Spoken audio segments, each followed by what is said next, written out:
जय भोलेनाथ। आप सभी को शिवरात्रि की बहुत सारी शुभकामनाएं। एक बार फिर से स्वागत है आपका अपने YouTube चैनल में। आज सावन शिवरात्रि के अवसर पर रसपान कीजिए सावन शिवरात्रि की संपूर्ण कथा का। अगर कथा अच्छी लगे तो वीडियो को लाइक करना मत भूलिएगा। पुराणों में वर्णित शिवरात्रि की कथा के अनुसार पूर्व काल में चित्रभानु नाम का एक शिकारी था। जानवरों की हत्या करके वह अपने परिवार को पालता था और वह एक साहूकार का कर्जदार था, लेकिन वह उसका ऋण समय पर नहीं चुका पाया। क्रोधित होकर साहूकार ने शिकारी को शिव मंदिर में बंदी बना लिया। संयोग से उस दिन शिवरात्रि थी। शिकारी ध्यान मग्न होकर वहां पर भगवान शिव की सभी बातें सुनता रहा। चतुर्दशी को उसने शिव मंदिर में ही शिवरात्रि की कथा भी सुनी। शाम होने पर साहूकार ने उसे अपने पास बुलाया और ऋण चुकाने के विषय में बात की। शिकारी ने अगले दिन सारा ऋण चुका देने का वचन दिया। अब साहूकार ने उसे बंधन से मुक्त कर दिया। अब अपनी रोज की दिनचर्या की तरह वह उस दिन भी जंगल में शिकार करने के लिए निकला। लेकिन दिन भर बंदी गृह में रहने के कारण वह भूख प्यास से व्याकुल था। शिकार खोजता हुआ वह बहुत दूर तक निकल गया। जंगल में चलते चलते जब अंधेरा हो गया तब उसने सोचा अब रात तो मुझे यहीं बितानी पड़ेगी। तब वह जंगल में एक तालाब के किनारे एक बेल के वृक्ष पर चढ़कर रात बीतने का इंतजार करने लगा।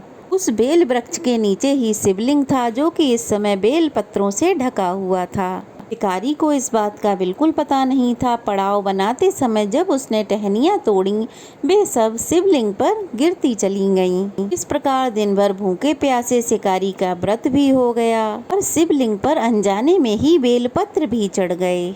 एक समय रात का बीत जाने पर एक गर्भिणी हिरणी तालाब पर जल पीने को आई। शिकारी ने धनुष पर तीर चढ़ाकर जैसे ही प्रतिंछा खींची, हिरणी बोल पड़ी, हे शिकारी, मैं गर्भिणी हूँ, शीघ्र ही बच्चे को जन्म देने वाली हूँ। तुम एक साथ दो दो जीवों की हत्या करोगे, ये बिल्कुल भी ठीक नहीं है। मैं बच्चे को जन्म देकर तुम्हारे सामने प्रस्तुत हो जाऊंगी, तब तुम मुझे मार देना।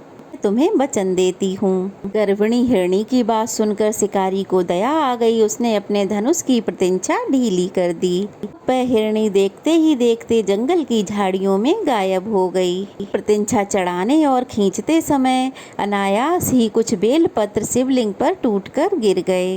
इस प्रकार उससे अनजाने में प्रथम पहर की पूजा भी संपन्न हो गई। कुछ ही देर बाद एक और हिरणी उधर से निकली। उसे देखकर शिकारी बहुत प्रसन्न हुआ।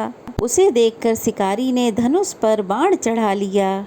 पास आकर उस हिरणी ने विनम्रता पूर्वक निवेदन किया, शिकारी, मैं थोड़ी देर पहले ही ऋतु से निवृत्त हुई हूँ, कामातुर गृहिणी हूँ और अपने प्रिय की खोज में भटक रही हूँ। मैं अपने पति से मिलकर शीघ्र ही तुम्हारे पास आ जाऊंगी। शिकारी को उस पर भी दया आ गई। उस हिरणी को भी उसने जाने दिया। 2 बार शिकार खोकर शिकारी का माथा ठनका।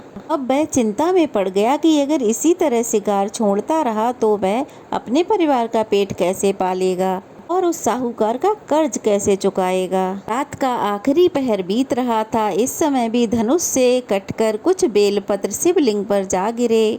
अब दूसरे पहर की पूजा भी संपन्न हो गई। तभी एक अन्य हिरणी अपने बच्चों के साथ उधर से निकली। शिकारी के लिए तो यह स्वर्णिम अवसर था। देखते ही उसने धनुष पर तीर चढ़ाने में देर नहीं लगाई। अब वह तीर छोड़ने ही वाला था कि वह हिरणी बोल पड़ी, ये शिकारी, अभी मुझे मत मारो। मैं इन बच्चों को इनके पिता के पास छोड़कर शीघ्र ही तुम्हारे पास लौट आऊंगी। तुम्हें वचन देती हूँ, तब तुम मुझे मार लेना। हिरणी की बात पर शिकारी हंसा और बोला, सामने आए शिकार को छोड़ दूं? मैं ऐसा मूर्ख नहीं हूँ। इससे पहले भी मैं 2 शिकार खो चुका हूँ। मेरे बच्चे भूख प्यास से व्याकुल हो रहे होंगे। शिकारी की बात सुनकर हिरणी ने फिर से कहा, जैसे तुम्हें इस समय अपने बच्चों की ममता सता रही है, वैसे मुझे ही अपने बच्चों की दया है। मेरे मन में भी अपने बच्चों के प्रति ममता है। शिकारी, मेरा विश्वास करो, मैं शीघ्र ही इन्हें इनके पिता के पास छोड़ आने के बाद तुम्हारे पास लौटने की प्रतिज्ञा करती हूँ। इस प्रकार शिकारी को उस हिरनी पर भी दया आ गई और उसने उसे भी जाने दिया। शिकार के अभाव में भूख प्यास से व्याकुल शिकारी अनजाने में ही बेल वृक्ष से बेल पत्र तोड़ तोड़ कर नीचे फेंकने लगा और वह बेल पत्र शिवलिंग पर चढ़ते गए। अब सुबह होने को हुई तो एक हष्ट पुष्ट मृग उसी रास्ते पर आया।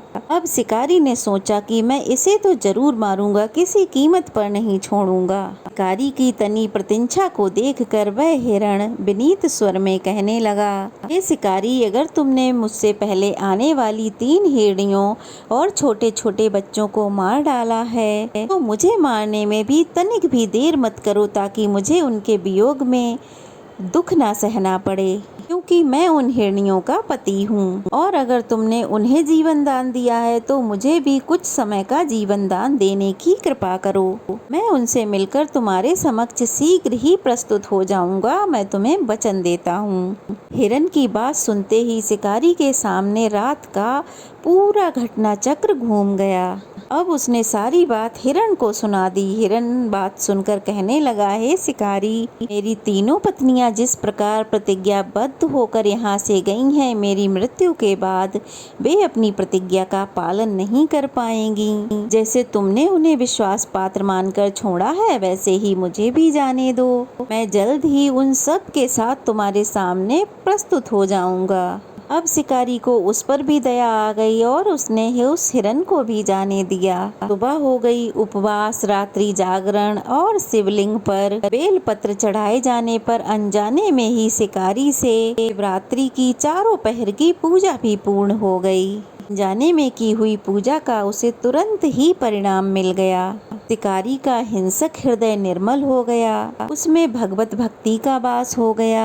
थोड़ी देर बाद उसने क्या देखा कि हिरण का पूरा परिवार उसके सामने उपस्थित था ताकि वह उनका शिकार कर सके। किंतु जंगली पशुओं की ऐसी सात्विकता, सामूहिक एकता देखकर शिकारी को बड़ी ग्लानि हुई। अब उसने उस पूरे ही हिरण परिवार को जीवन दान दे दिया।